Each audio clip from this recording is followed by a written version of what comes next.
What's the buzz? This is Zeta Beetle, and welcome back to TGIF. In this episode, I'm going to be equal parts spy and paratrooper. So, join me for all of that, and I will meet you there.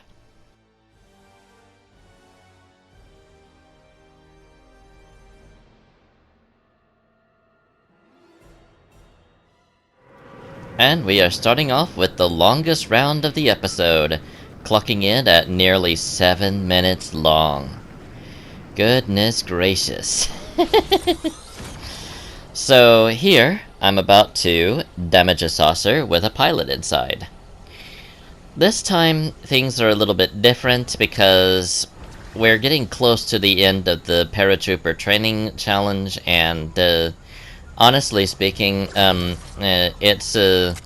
it's really high time that it ends pretty quickly.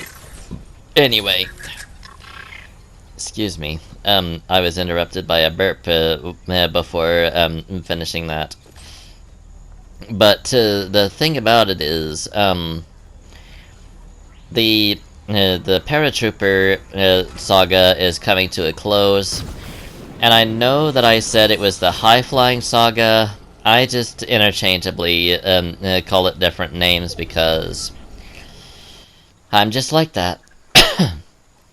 So here I am dancing with this person who I never really saw the name of, but I'm pretty sure it's an outfit that's been released, and if it's not, then this was a great way of showing it off before it got released. Anyway you swing it though, I dance with this person until my shield gets up to 100%. Afterwards, I go on with the rest of the round. So I believe this next splash is going to be it. I think I may end up dancing with her for just a little bit longer, but afterwards, I go on ahead and move on with the rest of the round, like this. I pick up the tactical shotgun, which at the time was my favorite shotgun of all time, because its firing rate and its power balanced each other out. Like, in my opinion at least. It had a 1.8 firing rate and a decent amount of damage. And, come on. I have to give the position to the very first shotgun I ever got an elimination with. I mean, the tactical shotgun was the weapon that got me that elimination. It's there's no way that I can just skimp out on giving it the honor of one of my favorite weapons of all time. I just can't do that. It's just not respectful, I guess you could say. But there are many people that would disagree with me, because, and I quote, "It doesn't do enough damage." Well, it really depends on how you use it in order to get the damage that you desire. Like, if you fire it from long range like a lot of people do, you don't get that much damage because it spreads too much. But if you use it from short range, the damage is extreme, and you can end up taking out any opponent with very, very few shots. Like, watch this. That wolf, for instance, had a 110 headshot. That's what I'm talking about when I say the shotgun is very, very, very useful in my hands. And when I say balanced, I mean I don't always manage an elimination with the shotgun. Not by any means. And that's the refreshing part. It's not a guaranteed win whenever you use any type of weapon. But there are some weapons that I absolutely struggle with, and those are the types of weapons that I despise. Now, when it comes to the weapons that I do know how to use, like, say, an assault rifle, a heavy assault rifle, a tactical shotgun, in most cases a combat shotgun even, I love those weapons because they are so easy to use for me, and they are so easy to get an elimination with. And they all have one thing in common. They have a high firing rate, but not that much damage. And the damage part doesn't really matter to me all that much, because I have wielded high power output weapons that did next to nothing for me. Like, I would not be able to use them no matter what I tried. I mean, not alone, I guess. Many people have suggested that you switch from the shotgun after the blast to a faster firing weapon and finish them off that way. But my strategy is usually just to use one weapon until it runs out of ammo, and then switch to another weapon and let it finish the job. And it's not easy to break that conditioning, because it's something that I have done for, like, see, 5 years at this point. As of May. So, yeah. When it comes to that type of conditioning, it's really, really, really hard to break. Alrighty, now we are going on to one of the shorter rounds of the episode. By far not the shortest. And now we actually have a duos match going on, so I will switch to reactive. Commentary.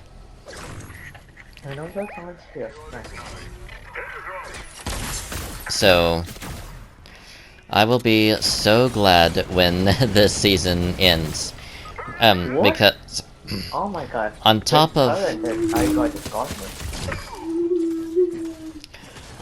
of all of the people that comment about it being old and outdated, I can better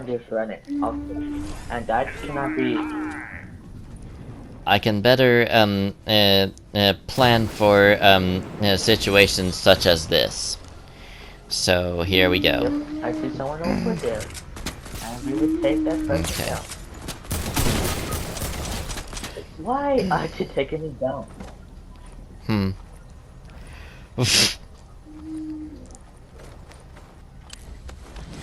Alright.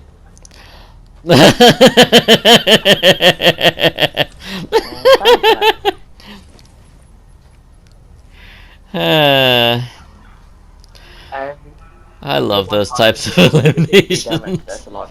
Oh my, on your left.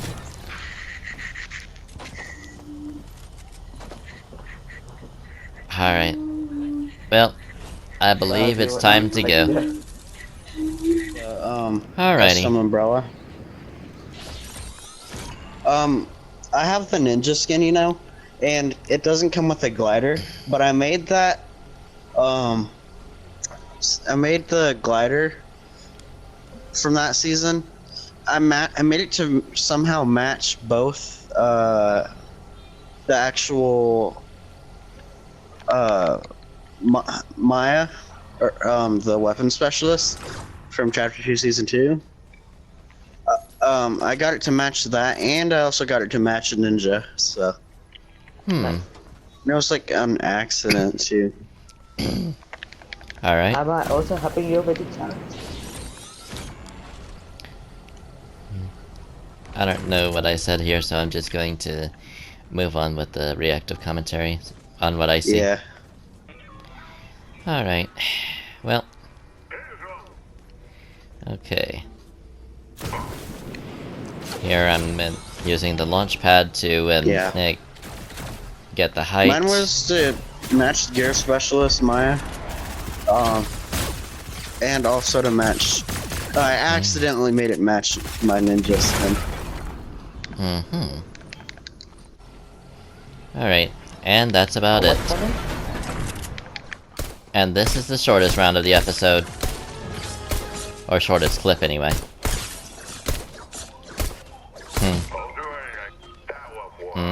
What killed you?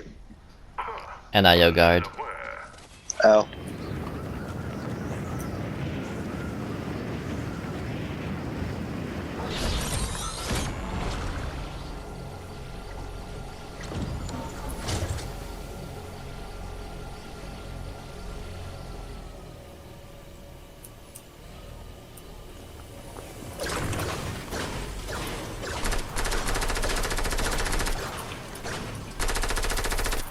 Trash.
I'll take that to SMG and the assault rifle.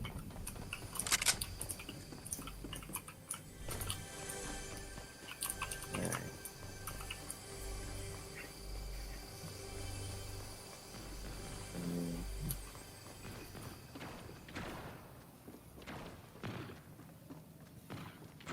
Rifts are easy to find, so I'm just gonna rift over to them.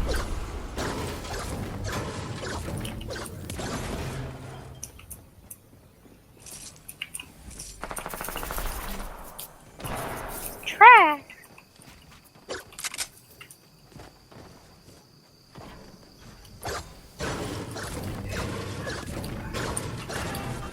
I agree with bark, bark, bark.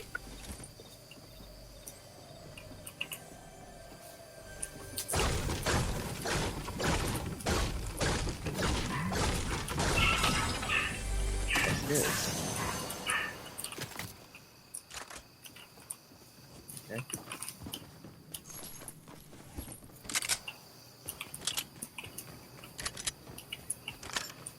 They're shooting the shark with a railgun.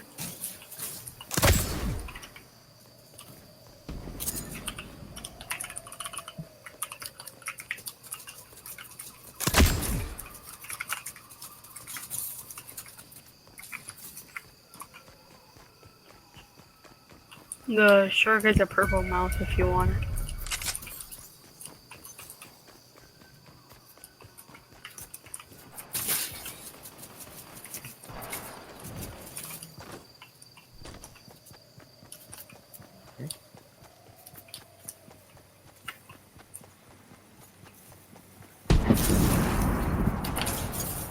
His name was AFK mid game.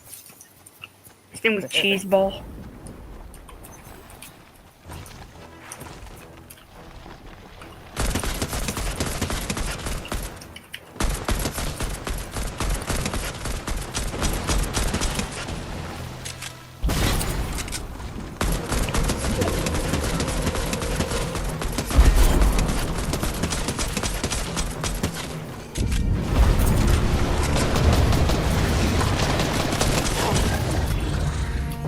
AK. Got a more powerful assault rifle. I feel like scars or AKs more. I like Scars more.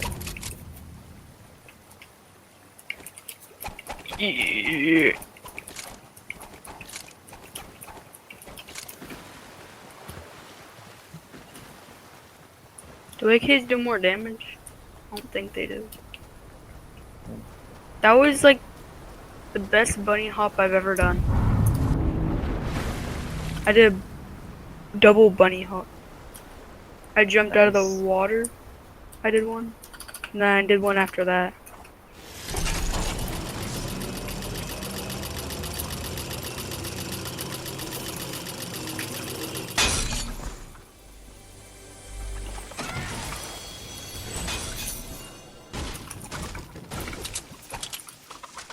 Chicken.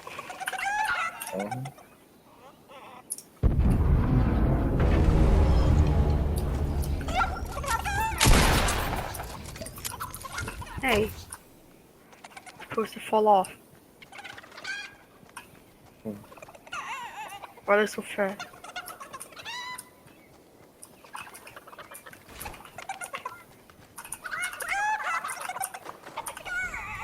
There.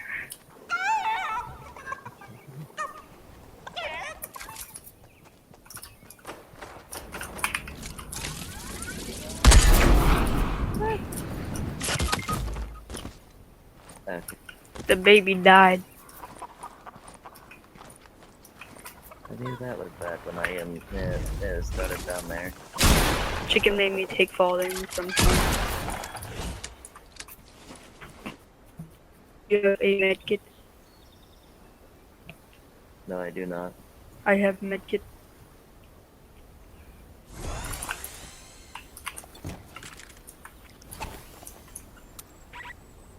I'm going to lift right here. If you think this round is familiar, then I did too, but trust me when I say there is a difference. So let's get on with it. This time I am placing a jammer at a IO base location. So this is the difference between this round and the one where I had to disable a billboard with a scanner. See how it's different? Now you will see how they are similar. See that backpack? That is very similar to what I had to do in the billboard mission. So that's why I had to explain myself at the start of this round, at the start of this clip. So that's basically the story in a nutshell. Here I go on to and get in this car, and apparently the radio's already off because I rarely ever turn it off prior to season 8. Actually, you know what? It's it took me a little while longer to realize that Fortnite had copyright music, as the very first time that I ever got a copyright claim in Fortnite, at least, was during my I think Rainbow Gun challenge, which has since been deleted off. No, I'm not talking about the one that I only recently uploaded later. I'm talking about the original one. So, that honestly speaking, that version is that version was a lot worse than the one that you actually ended up getting. So, as it turns out, I really did you guys a favor by deleting it off. So, it's okay. So this is where sometimes it glitches. I clearly obeyed the prompt and placed the scanner, but it did not place for whatever reason. So I was forced to try and find another place where I could put a scanner. But the fact of the matter is, there were so few that it took me a while to do so. So, on top of that, the game seemed very picky about where I put it. Because, like, I clearly did exactly what I was told to do, and yet it did not place at all. Then I come over to this, then I go over to it again and tried to place it again, only for it to just absolutely refuse to place again.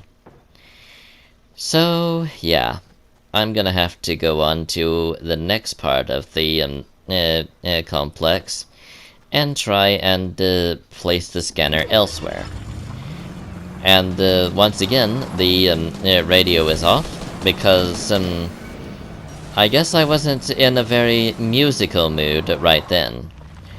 Which is really great for me right now, because I have less to edit as a result. So there we go. We have that done, and it is time to move on to the next round. Alrighty, here we go. Now it's time to get the... Now it's time to go and get some progress done on leaving secret documents out in the open to where the mole can see them. This is to set a trap for said mole, so, yeah. Let's just watch and, I'll show you what happens here.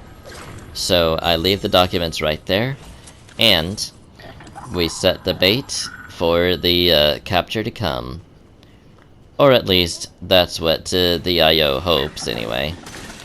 What actually happens from here, I'm not gonna spoil yet, because I really don't remember. But, here, I use the heavy assault rifle to take them out. To further sweeten the pot, I was ordered by the IO to talk to Dreamflower about what's going on. And, I'll just let the moment speak for itself. Suffice it to say, though, I'm not sure what my character says, but... well, you'll see. So, here I'm just gliding down to meet up with Dreamflower, and I pick up the AR and talk to her.